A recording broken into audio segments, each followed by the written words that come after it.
Hi creatives, welcome back to Agency Academy. Today we're going to be talking about brand research. And I think everyone is more or less doing some form of visual research, like looking at inspiration when they're designing a brand. But there's quite a big difference between brand research and inspiration. So that's what we're going to be breaking down today. The purpose of brand research is to have the information that you need to create a solid brand strategy for your client. And by doing that, you can actually add a lot more value to your client's business. And so you can also charge accordingly. So it's an opportunity for you to expand your services and also create designs that are not just pretty, but you can know that they are going to be super effective. So what should you include in your brand research? The first thing that you want to include is audience. You want to truly understand what the audience of the company is. And this can mean their customers, it can mean their donors, their investors if they're in an early stage. So it can be quite a wide variety of different types of people. And so you try to narrow down who those people are, and most importantly, what do they care about? What motivates them? What makes them want to purchase something? What is their pain point that they're going through? And all that information will help us make our designs really effective. The second thing you want to find out is the competitors. What are they doing? What niches are they filling? What opportunities are there out there that your client's business could actually fill? So that will make it so much more easy for them to actually be successful, to stand apart in the market and not just be someone else following the trend, looking like every other company. Another thing about your competitors is that you can look at not just what they're doing visually, but also if they're missing, if there's a missing target audience somewhere. So what I mean by that is maybe all of the companies that are out there are targeting people at a certain age group, but maybe no one is targeting parents, or maybe no one is targeting slightly older people. And that can be an opportunity for you to recommend to your clients that actually here's a missed opportunity and you could really benefit from going into this niche and taking that position in the market. So that's when we truly get into strategy. It's not just about looking right for the right people, but finding out who those right people are because of a gap in the market. The goal of the research is to put out 4 different deliverables, we can call them. So the first one are the personas. And you can have one persona, you can have multiple personas, depending on what your client's business looks like and how big they are. If they're a very small company, perhaps they want to start off with one persona. And the personas are essentially a description of everything that's important about their customers. And so it can be basic things like demographics, like age and gender and things like that. But more importantly, it should be what motivates them, what's important to them, what pain points they have, that type of stuff. The second thing that we want to have as the deliverable is either stylescapes or a mood board. And this can be as extensive or as detailed as you like. This is totally up to you, but it's a great step for getting you from sort of this thought of what you think the brand should be and what they think the brand should be and what's already out there in terms of visuals from inspiration and from competitors, and putting that all together so that you can kind of create this joint mission visually so that you're all on the same page. The third thing that you want to include as an output from your research is messaging. And this is something that I see a lot of designers forget. If you're doing branding, branding is the whole experience of the brand, of the company in general. And so you don't just want to do the visual portion. Ideally, you would also include the tone of voice and the type of language that your company, that your branding should use. So are they super casual? Are they very professional? And all this is stuff that we're going to be finding out.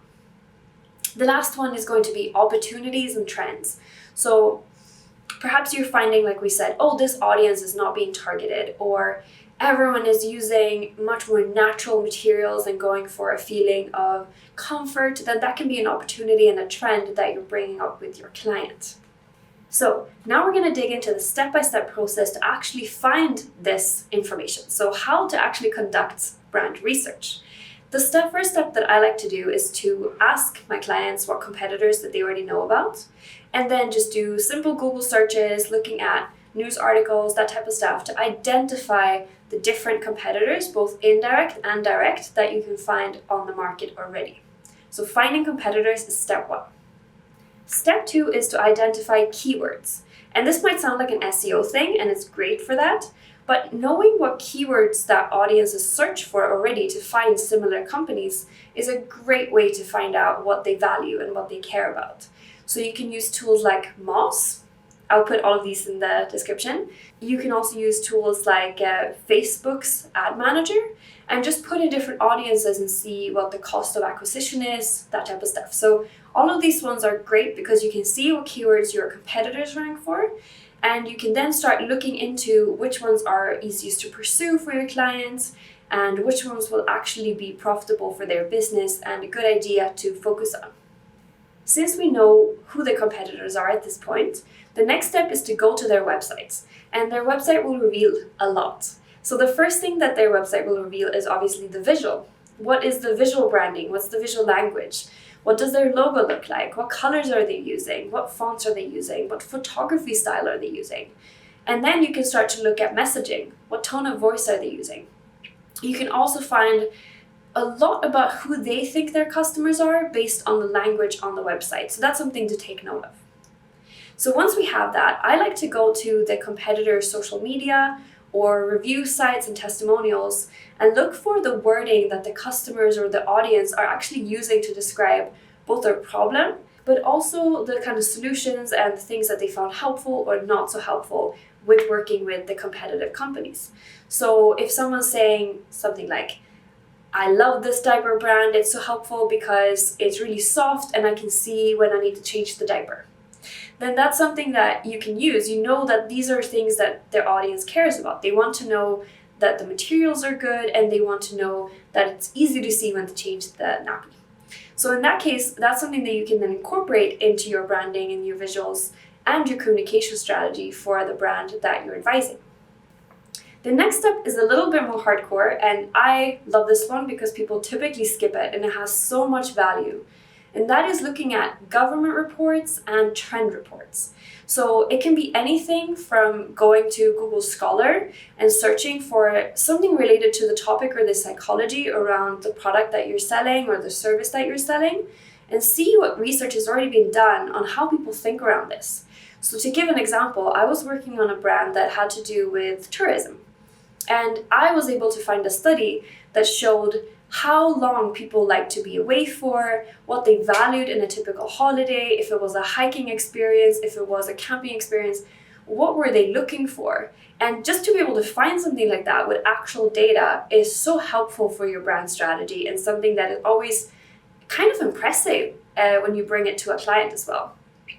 On the kind of low-key side of that, you can also go and look at lots of places have social media trend reports or purchasing trend reports, or if you look at government reports, they can often have things like spending habits in different parts of a country, so you can see where in the country that you maybe want to start your marketing campaigns and all this different helpful information. So that can be something really valuable to offer to your client.